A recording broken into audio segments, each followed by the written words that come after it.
Mathematical methods problem आपण start करतो आहे. फर्स्ट प्रॉब्लेम आपल्याला इथं स्क्रीनवरती दिसत असेल. Show that A bar is equal to I cap minus a J cap divided by √2 is a unit vector. या प्रॉब्लेममध्ये हा गिवन वेक्टर जो आहे तो गिवन वेक्टर आपल्याला युनिट वेक्टर आहे हे शो करायचं आहे. आता याच्यात जर तुम्ही पाहिलं तर आपल्याला युनिट वेक्टरची डेफिनेशन ऑलरेडी माहीत असली पाहिजे. मी युनिट वेक्टरची डेफिनेशन जर सांगितली किंवा युनिट वेक्टर आपण रिप्रेझेंट कसं करतो ते जर तुम्हाला दाखवलं तर मी म्हणेल a cap is equal to a bar divided by modulus of a bar म्हटलं तरी चालेल. याला आपण युनिट वेक्टर म्हणतो. याच्यामध्ये हा जो ए कॅप दिसतोय तो युनिट वेक्टर आहे कुणाचा? ए बार वेक्टरचा. मग आपल्याला इथं फाइंड आउट काय करायचं आहे? इथं ए बार फाइंड आउट करायचं आणि दाखवायचं आहे काय? युनिट वेक्टर दाखवायचं आहे. मग याच्यासाठी इक्वेशन जर आपण क्रिएट केलं तर इक्वेशन आपल्याला a bar is equal to modulus of a bar into a cap. आता याच्यात आपण आत्ताच पाहिलं की ए कॅप हा ऑलरेडी युनिट वेक्टर आहे. मग आपल्याला फक्त काय करावं लागेल? सॉल्व करावं लागेल. मॉड्युलस ऑफ ए बार इथं सॉल्व करून घ्यावं लागेल. आता मॉड्युलस ऑफ ए बार कसं सॉल्व केलं जातं किंवा मॉड ऑफ ए कसा सॉल्व केला जातो? तर mod of A is equal to आपण इक्वेशन घेतो याचं A X square plus A Y square. आता याच्यात त्या दोन क्वांटिटी दिसत आहेत तुम्हाला. म्हणजे हे जर इक्वेशन मी इथं लिहिलं a bar is equal to I cap divided by √2 minus j cap divided by √2. मी √2 सेपरेटली डिवाइड केलं. आता हा एक्स कॉम्पोनंट आहे कशावरून कन्सिडर केलं तर आय कॅप आहे, युनिट वेक्टर आहे. हा unit vector in the direction of x axis आपण देतो. जे कॅप हा unit vector in the direction of Y cap देतो. आपण ए X square plus A Y square करायचं आहे. इथं आणखीन एक गोष्ट समजून घ्या. इथं आपण स्क्वेअर करत असल्यामुळं कुठली जरी क्वांटिटी आपण इथं कन्सिडर केली म्हणजे पॉझिटिव्ह असेल किंवा निगेटिव्ह असेल तर आपल्याला तो स्क्वेअर घेतल्यामुळं ती क्वांटिटी पॉझिटिव्ह लिहावी लागते.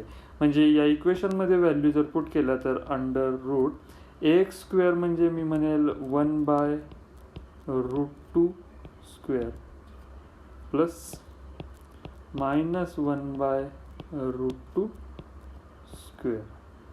हे ज्यावेळेस मी सॉल्व करेन त्यावेळेस सॉल्व केल्यानंतर मला आन्सर मिळत असेल 1चा स्क्वेअर ऑलरेडी आपल्याला माहिती आहे पण √2चा स्क्वेअर होईल 2 प्लस हे जरी तर मायनस दिसत असेल तरी आपण इथं स्क्वेअर करतोय. स्क्वेअर केल्यामुळं हे मायनस प्लसमध्येच कन्वर्ट होईल म्हणजे हे होईल 1/√2. हाफ प्लस हाफ आपल्याला माहिती आहे आन्सर येईल 1 आणि square root of 1 is equal to 1. आता आपण परत घेतलेल्या इक्वेशनकडे जर आलो तर हे इक्वेशन सांगतं a bar is equal to mod of a into unit vector. मी हे जर लिहिलं तर ते मला असं दिसेल a bar is equal to 1 into a cap. A cap हा युनिट वेक्टरच असल्यामुळं मला तिथं ते रिप्रेझेंट करायची गरज नाही म्हटलं तरी चालेल. म्हणजे मी हे इक्वेशन मी फक्त काय लिहू शकतो ए बार इज इक्वल टू 1. तर ही जी क्वांटिटी आहे ती आपण युनिट वेक्टर किंवा हा जो वेक्टर आहे तो वेक्टर आपण युनिट वेक्टर आहे असं शोन केलेलं आहे. Now next problem number 2. If V1 bar किंवा V1 vector is equal to 3 I cap plus 4 J cap plus K cap and V2 vector is equal to I cap minus J cap minus K cap. Determine the magnitude of V1 plus V2. Okay. आता magnitude find out करायचं म्हणजे काय करायचं तर त्या वेक्टरचा mod find out करायचा आहे. मॉड फाइंड आउट करत असताना आपण या सिंगल वेक्टरचा V1चा पण फाइंड आउट करू शकतो सेपरेटली, V2चा पण फाइंड आउट करू शकतो. एक्झाम्पल म्हटलं तर आपण इथं कसा ए फाइंड आउट केलेला आहे, ए वेक्टर जो दिलेला आहे त्याचा मॉड फाइंड आउट करायचं म्हणजे आपण ए X square plus A Y square करतोय. सिमिलरली तुम्ही इथं V1 आणि V2 सेपरेटली फाइंड आउट करू शकता. पण गिवन प्रॉब्लेममध्ये त्यांनी डिटरमाइन करायला सांगितलेलं आहे V1 प्लस V2चा मॉड किंवा मॅग्निट्यूड फाइंड आउट करा. म्हणजे आपल्याला अगोदर हे दोन वेक्टर काय करून घ्यावे लागतील, तर ॲड करून घ्यावे लागतील. मग फर्स्ट वेक्टर गिवन क्वांटिटी ज्या आहेत त्या गिवन क्वांटिटी जर मी पहिल्यांदा लिहून घेतल्या तर v1 vector is equal to 3 i cap plus 4 j cap plus k cap आणि v2 vector is equal to i cap minus j cap minus k cap. इथं v1 vector plus v2 vector या दोघांची मी addition करून घेतो. Addition म्हणजे हे होईल is equal to, लिहितो या साईडला ॲडिशन करूया आपण. v1 plus v2 vector is equal to 3 i cap 4 j cap plus k cap plus i cap minus j cap minus k cap. Addition करत असताना आपण i j j आणि k k यांच्याच ॲडिशन करणार आहोत. म्हणजे आपल्याला जे आन्सर मिळेल ते असं असेल 3 i कॅप, हा 3 i कॅप प्लस हाय म्हणजे हे होईल i cap plus 4 j cap minus j cap plus k cap minus k cap. म्हणजे दोन्ही ब्रॅकेटचे i j j आणि k वेक्टर जे म्हणजे युनिट वेक्टर आहेत त्या वेक्टरचे आपण इथे ॲडिशन करतो. ॲडिशन केल्यानंतर आपल्याला हे मिळेल 4 i cap plus 4 j minus j म्हणजे हे होईल 3 j cap plus k cap minus k cap एकमेकाला कॅन्सल होऊन हे आन्सर जे मिळेल ते असेल 0. म्हणजे आपल्याला v1 vector plus v2 vector यांचे ॲडिशन केल्यानंतर मिळते 4 i cap plus 3 j cap. आपल्याला मॅग्निट्यूड फाइंड आउट करायचं आहे. मॅग्निट्यूड म्हणजे आपण असं लिहितो v1 प्लस v2. आता हे मॅग्निट्यूड आपण मगाशी लिहिल्याप्रमाणे vx square plus vy square हे इक्वेशन होईल. म्हणजे हे होईल 4 square plus 3 square becomes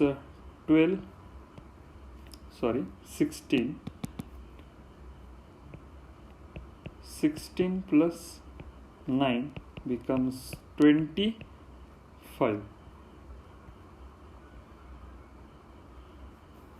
So v1 bar plus v2 bar is equal to 5. So this is your answer. v1 magnitude of v1 plus v2 is 5. Now move towards next problem. Problem number 3. In given problem, first of all we can read for v1 bar is equal to 2 i cap minus 3 j cap and v2 bar is equal to minus 6 i cap plus 5 j cap. Determine the magnitude and direction of v1 plus v2. या problem मध्ये दोन गोष्टी find out करायच्या. First one is a magnitude and second one is a direction. So first of all we can write down our given data, that is vector v1 is 2 i cap minus 3 j cap and vector v2 is equal to minus 6 i cap plus 5 j cap. So we have to follow the same procedure, that is v1 bar plus v2 bar. 2 i cap minus 6 i cap minus 3 j cap plus 5 j cap. So it will become minus 4 i cap and plus 2 जे cap. Addition लक्षात येत असेल. हे बघा 2 I कॅपची addition इथं केलेली आहे, पण निगेटिव्ह साईन असल्यामुळे इथं आपल्याला निगेटिव्ह घ्यावं लागते. Minus 3 J cap as it is plus 5 J cap. Plus minus minus sign आपण जी व्हॅल्यू ग्रेटर आहे त्याची देतो. तिथं पण आपल्याला प्लस 2 जे आणि minus 4 i cap find out. म्हणजे इथं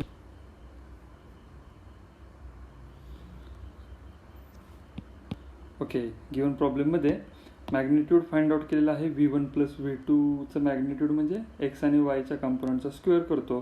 स्क्वेअर केल्यानंतर आन्सर √20. 20ला आपण 2√5 मध्ये पण लिहू शकतो, त्याच्यात फॉर्मॅटमध्ये ते लिहिलेलं आहे. नेक्स्ट वन फाइंड आउट करायचं आपल्याला डायरेक्शन. आता डायरेक्शन फाइंड आउट करत असताना आपल्याला 2 व्हॅल्यू इम्पॉर्टंट माहीत असल्या पाहिजेत.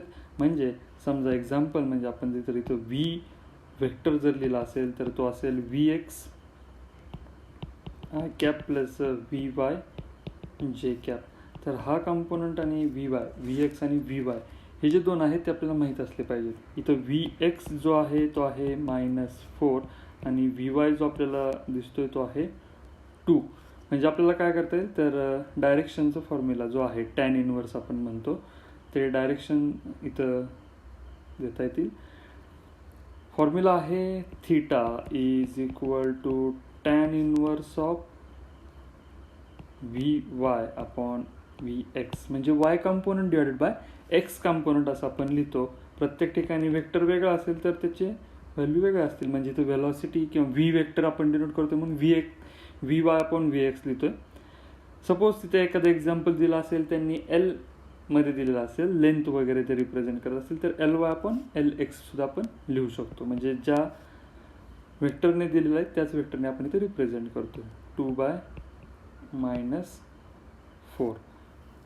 So equation we get is theta tan inverse of -12. हे जे आन्सर मिळतंय ते tan inverse of -12 जर मिळत असेल तर ते अलॉंग किंवा विथ एक्स ॲक्सिस आपण म्हणू शकतो.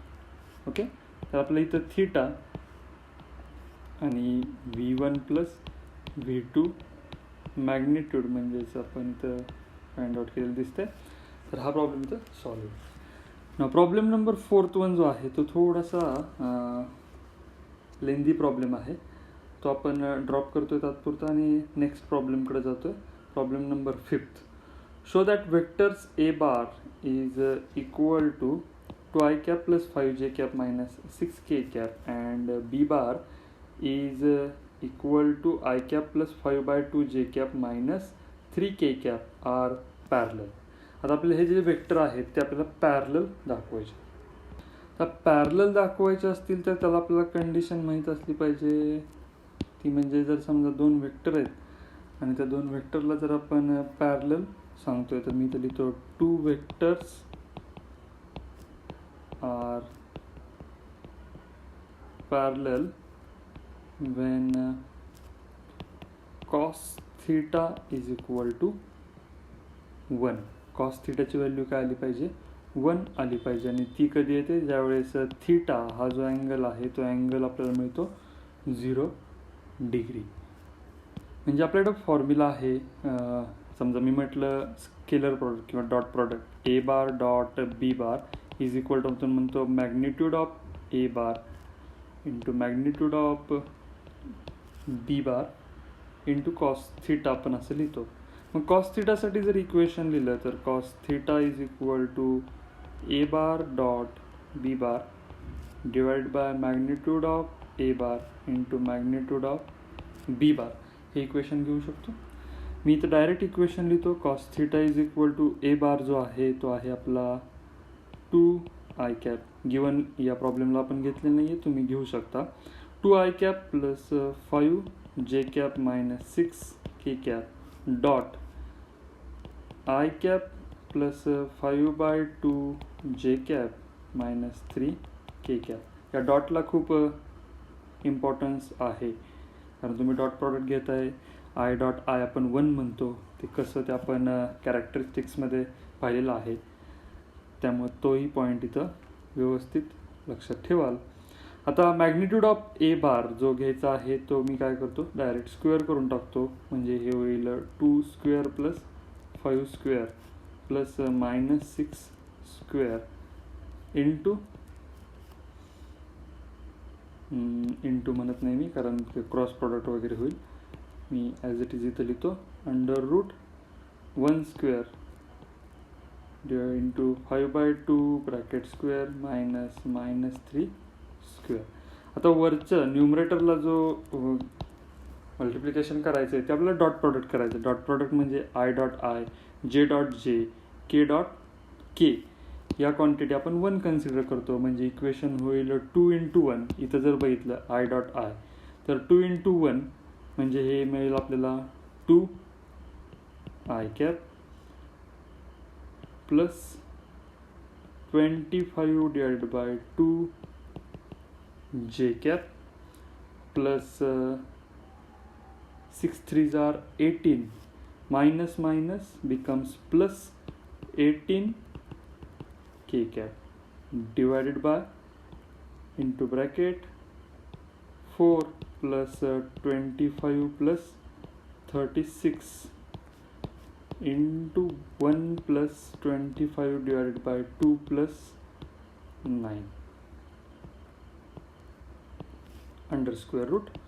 So cos theta is equal to 2 I cap plus 25 by 2 j cap plus 18 k cap divided by under root 65 solve केल्यानंतर हे तुम्हाला मिळेल इंटू इकडं जे मिळते ते 65 by 4 येईल. ओके, आता इथं आपल्याला अजून एक पॉईंट लिहायचं राहिलं I dot I, J dot J, K dot K, कारण आपण हे I dot I, J dot J, K dot के घेतलेलं आहे. आता हे जे आहे I dot I, J dot जे याची व्हॅल्यू आपल्याला माहिती आहे, आपण 1 कन्सिडर करतो. म्हणजे गिवन प्रॉब्लेममध्ये cos theta is equal to हे आपल्याला मिळेल 2 plus 25 by 2 plus 18 divided by under root 65 into under root 65 by 4. तर या फॉर्मॅटमध्ये आपल्याला आता आन्सर मिळते. जर समजा मी हे थोडंसं सिम्प्लिफाय करून लिहिलं, म्हणजेच हे झालं वरचे जर ॲडिशन केली तर ती मला मिळते 65 डिवाइडेड बाय 2, आणि हे जर मी असं लिहिलं 65 इंटू 65 डिवाइडेड बाय 4 तर मला हे या फॉर्मॅटमध्ये लिहिता येईल पा.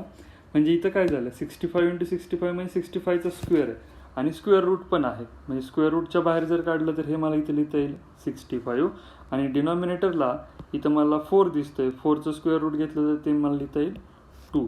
म्हणजे ही जी व्हॅल्यू आहे ती काय होईल 65 बाय 2 डिवाइड बाय 65 बाय 2 म्हणजे 1. म्हणजे इथं मला cos theta is equal to 1 असं काहीतरी फाइंड आउट होतं आहे. म्हणजे इथं मी लिहितो cos theta is equal to 1, that means theta is equal to 0 degree. ज्यावेळेस दोन वेक्टरमधला अँगल हा 0 डिग्री असतो त्यावेळेस ते दोन vector, these two vectors are parallel to each other असं आपण म्हणतो. ओके, तर आपण प्रॉब्लेम इथं सॉल्व झालेला असेल. Next problem number first from question number 3. Determine A bar cross B bar where A bar is equal to I cap plus 3 J cap and B bar is equal to 3 I cap plus 5 J cap. Given डाटाप्रमाणे मी value लिहून घेतल्या. A bar is equal to 2 I cap plus 3 J cap and B bar is equal to 3 I cap plus 5 J cap. आता ए bar cross B बार जर आपल्याला solve करायचं असेल तर ए बार क्रॉस बी बार लिहायचं असेल तर त्याला आपण मॉडमध्ये कन्सिडर करतो. आय कॅप जे कॅप इथं आपला कॉम्पोनंट आहे 2 3 3 5. आता इथं आपण क्रॉस मल्टिप्लिकेशन करतो. तुम्हाला माहिती असेल, तुम्ही 10th स्टँडर्डमध्ये कुठेतरी केलेलं असेल. A bar cross B bar is equal to 2 into 5 म्हणजे आपण याने याला मल्टिप्लाय करतो आणि याने याला मल्टिप्लाय करतो. म्हणजे हे होईल 2 इंटू 5 मायनस घेतो कारण सेकंड कॉम्पोनंट आहे. 3 इंटू 3 ब्रॅकेटच्या बाहेर I cap cross J cap. Okay, A bar cross B bar हे होईल 10 minus 9 into I cap cross J cap. 10 - 1 म्हणजे इथं आपल्याला 10 - 9 म्हणजे 1 फाइंड आउट होईल, इंटू इथं राहील I cap cross J cap. आता आय कॅप क्रॉस जे कॅपसाठीचा आपण रूल तर आपण ऑलरेडी सांगितलेला आहे. आय कॅप, जे कॅप आणि के कॅप असे जर वेक्टर असतील आणि जर तुम्ही क्लॉकवाईज डायरेक्शनने जर मूव्ह होत असाल तर आपण इथं काय घेतो, पॉझिटिव्ह नेक्स्ट वेक्टर घेतो, कारण या दोघांचं मल्टिप्लिकेशन किंवा या दोघांचा क्रॉस प्रोडक्ट म्हणजे थर्ड वेक्टर त्या प्लेनला परपेंडिक्युलर तो वेक्टर मिळतो. म्हणजे आपण इथं आय आणि जे कन्सिडर केला असेल तर तो वेक्टर जो असेल तो I A bar cross B bar into आपल्याला काय लिहावं लागेल 1 into K cap. Okay, 1 represent नाही केलं तरी चालेल, A bar cross B bar to K cap.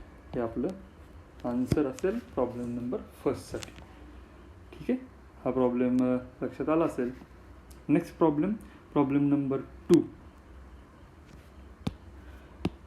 Show that vector a bar, that is 2i cap plus 3j cap plus 6k cap, and b bar is equal to 3i cap minus 6j cap plus 2k cap, and c bar is equal to 6i cap plus 2j cap minus 3k cap are mutually perpendicular. आता ज्यावेळेस दोन vector हे mutually perpendicular आपल्याला दाखवायचं असेल तर आपण dot product घेऊन दाखवू शकतो. डॉट प्रॉडक्ट घ्यायचा असेल आणि म्युच्युअली परपेंडिक्युलर असतील तर त्यांचा डॉट प्रॉडक्ट हा आपल्याला व्हॅल्यू काय देतो, 0 देतो.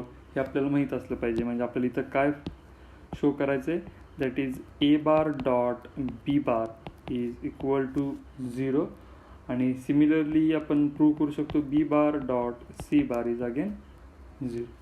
तर त्यातलं एक वेक्टर मी तुम्हाला इथं फाइंड आउट करून देतो. नेक्स्ट वेक्टर तुम्ही फाइंड आउट करू शकता. ए बार डॉट बी बार, ए बार आहे आपला 2i cap plus 3j cap plus 6k cap dot 3i cap minus 6j cap plus 2k cap.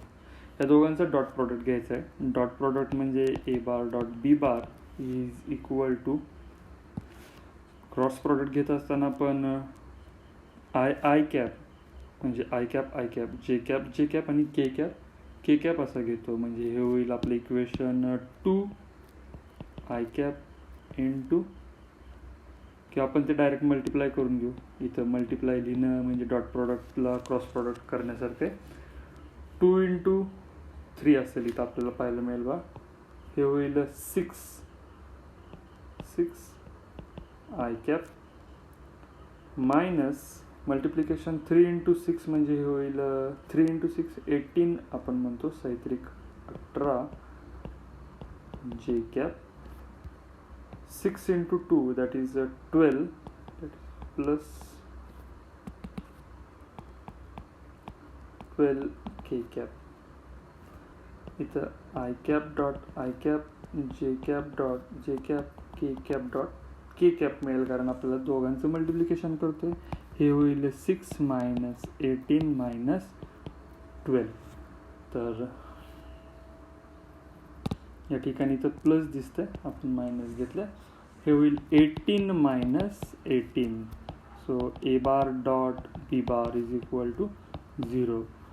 Then these two vector a bar and b bar are mutually perpendicular to each other. Similarly, तुम्ही prove करायचं आहे बी bar dot C बार. दोन vector घ्या, त्यांचा dot product घ्या. I cap dot I cap, J cap dot J cap, K cap dot K cap यांच्या value आपण लिहितो 1. तर त्या व्हॅल्यू लिहून रिमेनिंग व्हॅल्यूचं सबट्रॅक्शन ॲडिशन जे असेल त्याप्रमाणे व्हॅल्यू आपल्याला काय फाइंड आउट झाली पाहिजे, 0. म्हणजे ते सगळे वेक्टर कसे असतील, एकमेकाला म्युच्युअली परपेंडिक्युलर असतील. हा आहे problem number 2. Next problem number, determine the vector product of v1 vector 2i cap plus 3j cap minus k cap and vector v2 is equal to i cap plus 2j cap plus minus 3k cap. दोन vector आहेत, त्या दोन वेक्टरचा आपल्याला vector product द्यायचा आहे. म्हणजे determinant solve करावं लागेल. 2i cap plus 3j cap minus k cap. v2 vector is equal to I cap plus 2j cap minus 3k cap. v1 vector into v1 cross v2 vector is equal to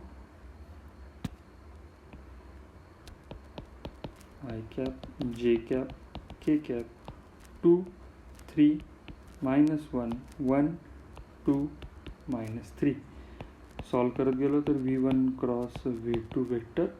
आता हे कसं solve करायचं आहे हे already आपण mention केलेलं होतं. पहा तुम्ही फर्स्ट कॉलम सॉल्व करत असाल तर आपण हे ड्रॉप करतो, या दोघांचं मल्टिप्लिकेशन करतो, म्हणजे आपल्याला आन्सर काय मिळेल. पहा इथं मिळेल 3 3 are 9 but it is -9 into -9 minus minus plus होईल, हे +2 लिहिता येईल. म्हणजे याची जी व्हॅल्यू आहे ती व्हॅल्यू इथं लिहित असताना मला काय करावं लागेल,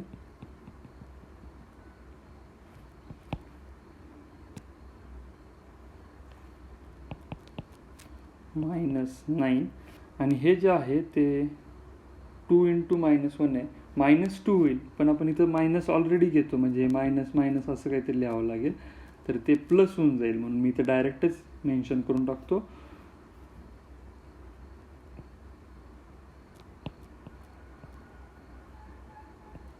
-9 +2 आणि हे मल्टिप्लिकेशन जे आहे ते आय कॅपसाठी लिहितो. जेला आपण नेहमी मायनस लिहितो, लक्षात असावं, जेसाठी आपण मायनस ही व्हॅल्यू लिहितो. आता जर जे कॅपसाठी सॉल्व करायचं असेल तर हा एक कॉलम जाईल आणि हा एक जाईल. आता मल्टिप्लिकेशन कोणाचं कराल तुम्ही, मल्टिप्लिकेशन करायचं याचं आणि याचं. हे काय होईल, हे जर पाहिलं तर हे 2 × -3 म्हणजे -6 आणि हे जर पाहिलं तर -1 × -1 हे -1 होतं, पण आपण ऑलरेडी मायनस करतो म्हणजे ही व्हॅल्यू इथं प्लस घ्यावी लागेल. ओके, म्हणजे -6 + 1 हा जो कॉम्पोनंट आहे तो इथं आपल्याला पाहायला मिळेल. मी इक्वेशन लिहितो -6 + 1 जे कॅप प्लस रिमेनिंग जो आहे तो आहे आपला के कॅप, म्हणजे हे आणि हे ड्रॉप करावं लागेल, मल्टिप्लिकेशन या दोघांचं करावं लागेल. मल्टिप्लिकेशन आपल्याला मिळेल 2 2 are 4 -3. ओके, इथं मायनस का घेतलं कन्सिडर करतं तर आपण या दोघांचं मल्टिप्लिकेशन मायनस या दोघांचं मल्टिप्लिकेशन करतो, पण अगोदरच्या दोन्हीही म्हणजे आय कॅप आणि जे कॅपमध्ये जर पाहिलं तर सेकंड जो प्रोडक्ट होता तो प्रोडक्ट पण मायनस येत होता आणि मायनस मायनस प्लस होत होतं. म्हणजे इथं लिहिताना आपल्याला काय लिहावं लागेल, आता 4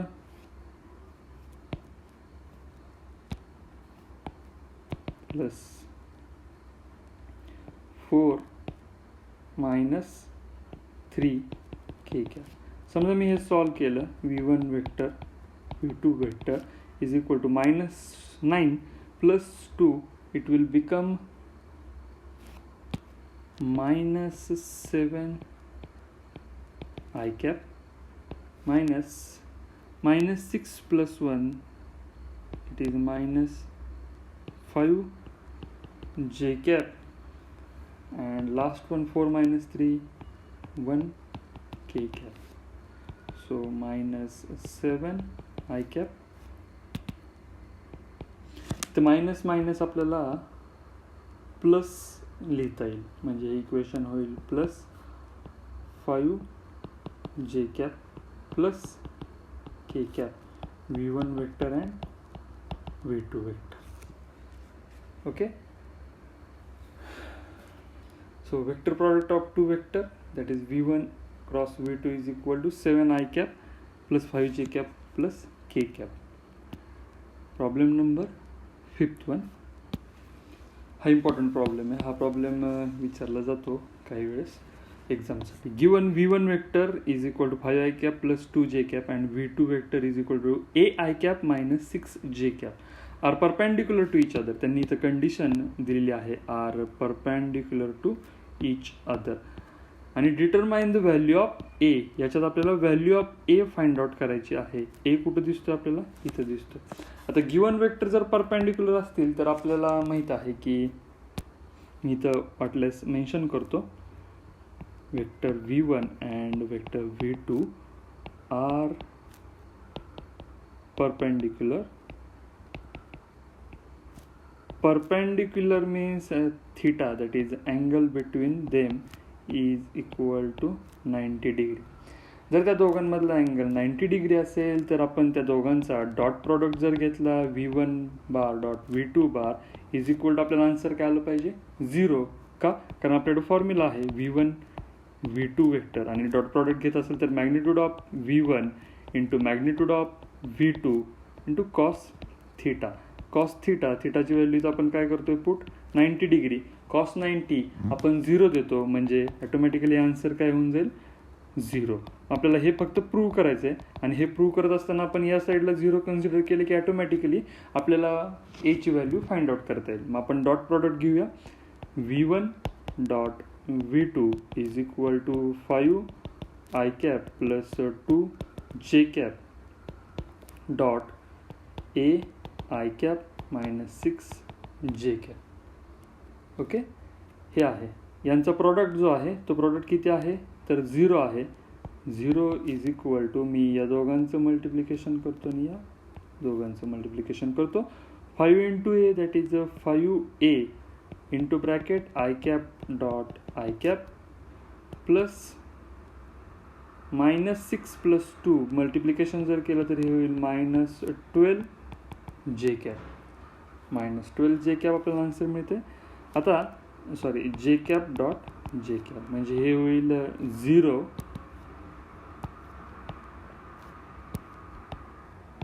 is equal to 5A I cap dot I cap म्हणजे 1 minus 12 J cap dot J cap म्हणजे परत 1 होऊन जाईल. आता इक्वेशनमध्ये व्हॅल्यू मिळाल्यानंतर मी हे इक्वेशन थोडंसं रिअरेंज केलं. 5A minus 12 is equal to 0. 5A is equal to 12 इकडे गेलं तर मायनसचं प्लस होईल. A इज इक्वल टू 12/5 हे आपला आन्सर असेल.